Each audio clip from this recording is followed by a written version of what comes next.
Groupe islamique armé et libéré parce que toute la Kabylie s'était mobilisée. Bonsoir Lounès Matoub. Bonsoir Anne Sinclair. On va venir à votre livre, mais tout le monde a en tête, d'abord, si vous me le permettez, l'épisode de l'Airbus d'Air France détourné en cette fin d'année 94. Est-ce que vous avez été surpris qu'ils osent s'attaquer à un tel symbole français? Non, je n'ai pas été surpris, c'était prévisible. Mais tout d'abord, avant d'être transporté politiquement, je voudrais que je dise, que j'explique aux téléspectateurs que je suis transporté dans une sphère que je n'ai pas choisie. Oui, vous êtes représentant de la culture berbère. C'est au nom de la défense de cette culture berbère que vous avez été plus que maltraité, puisque vous avez reçu des balles dans la peau en 88 du gouvernement de l'époque, que vous avez été donc par tous les gouvernements ou par toutes les forces politiques en Algérie très maltraité, c'est moins qu'on puisse dire. Donc je voudrais expliquer que être berbère dans notre pays,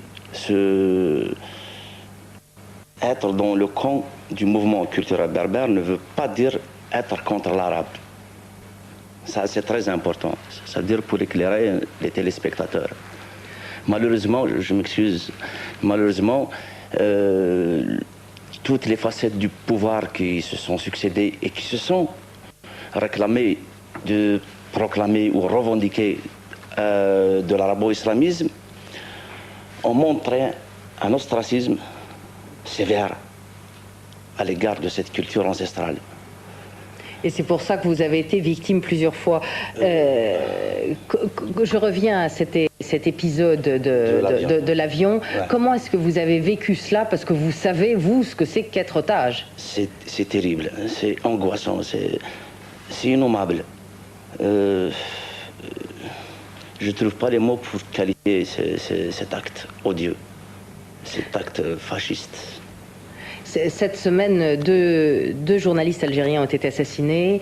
On a vécu aussi l'assassinat des pères blancs, ces prêtres catholiques, auxquels vous rendez hommage d'ailleurs dans votre livre en disant que c'est le seul bon souvenir que vous avez de l'école. Exact. C'était ces pères blancs. D'ailleurs, le père Dekers qui a été assassiné en Algérie, je le connaissais personnellement. C'était des gens qui m'avaient ouvert les yeux, surtout pour ce combat identitaire. À aucun moment, ces pères blancs ne m'ont enseigné autre chose qu'à être moi-même. Donc j'ai été révolté, j'étais dans tous mes états quand j'ai appris cet acte barbare à l'encontre de ces pères blancs.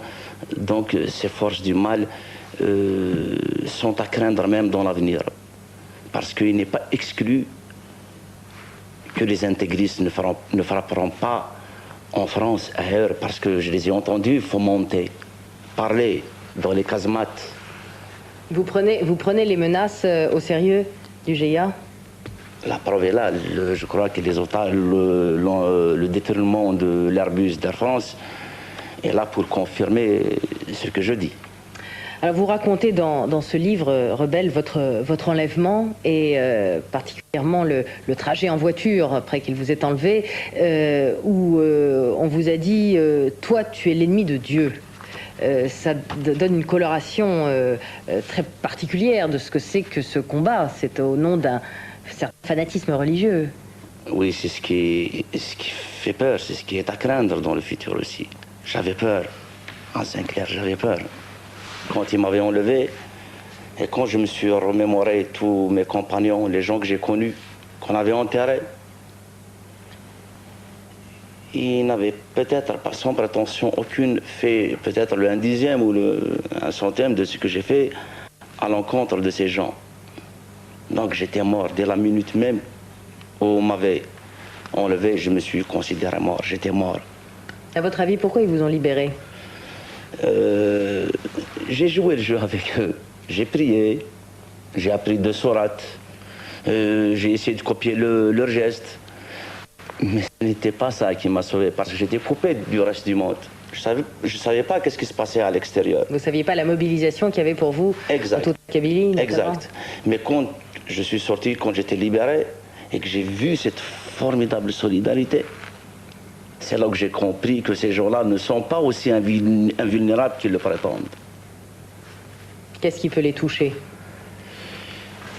Quelque part, ils sont vulnérables. Ils avaient peur. Parce que leur but, c'était de s'accaparer la Kabylie. Parce que la Kabylie, de tout temps, a été le fief de la résistance.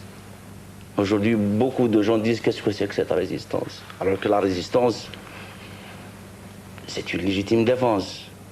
On ne lance pas des assauts, on subit des assauts. Alors, leur but, c'était de faire tomber cette palissade qu'est la Kabylie. Et en travers moi, en travers peut-être ma popularité, ils ont voulu peut-être m'envoyer, peut-être les aider dans leur triste dessein. C'est vrai que j'ai joué le jeu, je leur ai dit que je vais vous aider, je ferai ça, parce que c'était ma tête qui était en jeu.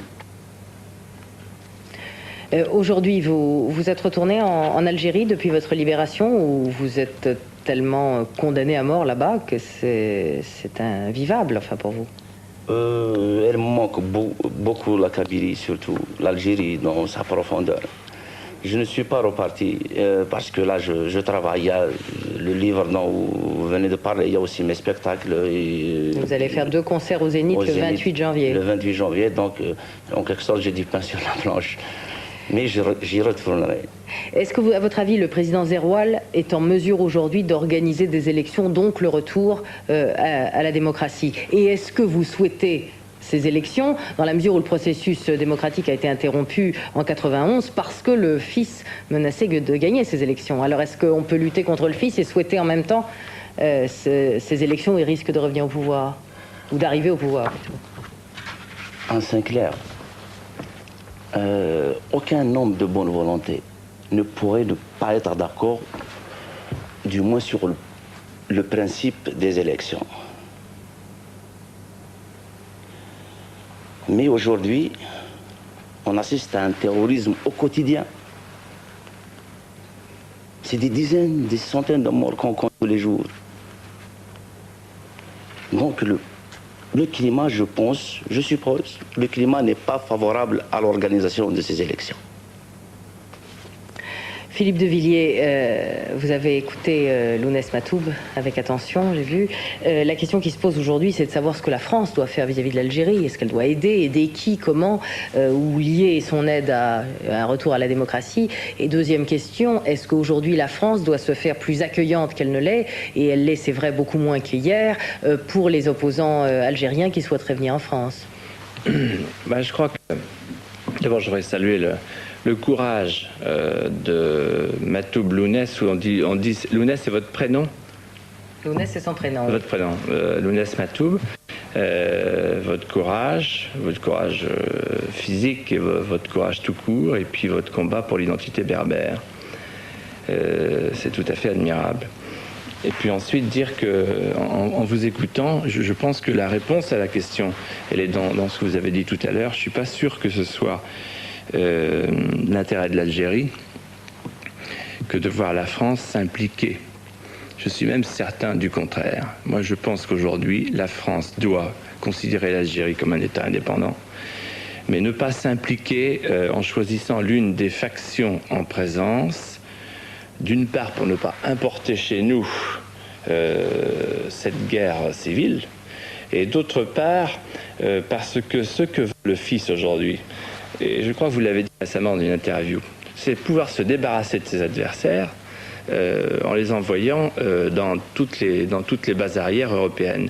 Et je voudrais que vous confirmiez devant les téléspectateurs français ce que vous avez dit dans une interview récente à un grand hebdomadaire français, en disant qu'un de vos geôliers, que vous avez reconnu, vous a dit avoir été contacté dans une mosquée de la banlieue parisienne, et que par ailleurs, les autres geôliers vous avez dit, nous, de toute façon, on va d'abord faire de l'Algérie une république islamique, puis du Maroc, puis la Tunisie, puis la France. Ça veut dire que la France est en train de devenir une des bases arrières. Excusez-moi, mais là, vous n'avez pas répondu à la question d'Anne Sinclair.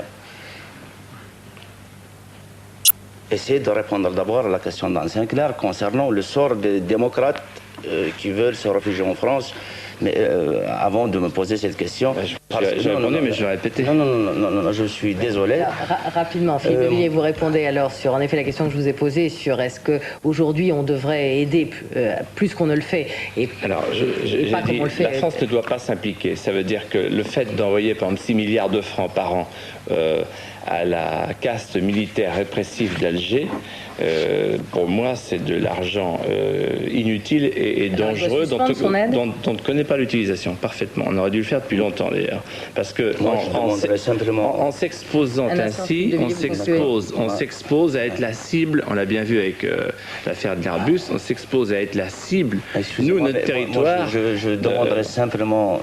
Et en toute honnêteté, de demander à la France de ne pas servir de base arrière aux fils, aux intégristes, excusez-moi, et de penser quand même au sort des démocrates, parce que les frontières sont aujourd'hui fermées, et ces démocrates sont la proie privilégiée du pouvoir, d'un pouvoir corrompu, et des intégristes. Donc je crois que ça c'est très très important. Quant à souligner, vous savez, les extrêmes, ils se rejoignent d'une manière ou d'une autre. Ça me rappelle, je vous renvoie à un journal de l'extrême droite française qui s'appelait, je crois, Minute, qui disait « Aucune voix ne doit manquer au fils ». C'était en 1991. Pour être très complet, le droit d'asile est un droit sacré. C'est un droit individuel, régalien, accordé par l'État à des gens qui sont persécutés.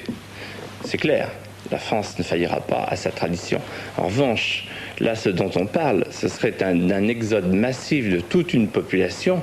Et vous avez vous-même dit récemment, me semble-t-il, dans l'Express, que ce serait vider finalement l'Algérie de sa substance que de procéder de cette manière. Je crois que ce n'est pas la solution, ce n'est pas l'intérêt d'Algérie à terme, et ce n'est pas l'intérêt de la France. Je vous remercie Philippe de Villiers, merci à vous aussi Lounès Matoub. Je rappelle donc le titre de votre livre Rebelle, paru chez Stock, et à vos admirateurs qui aiment votre musique et vous entendre sur scène, ils peuvent le faire le 28 janvier au Zénith. Merci à vous d'être venu nous parler de l'Algérie. Merci Philippe de Villiers.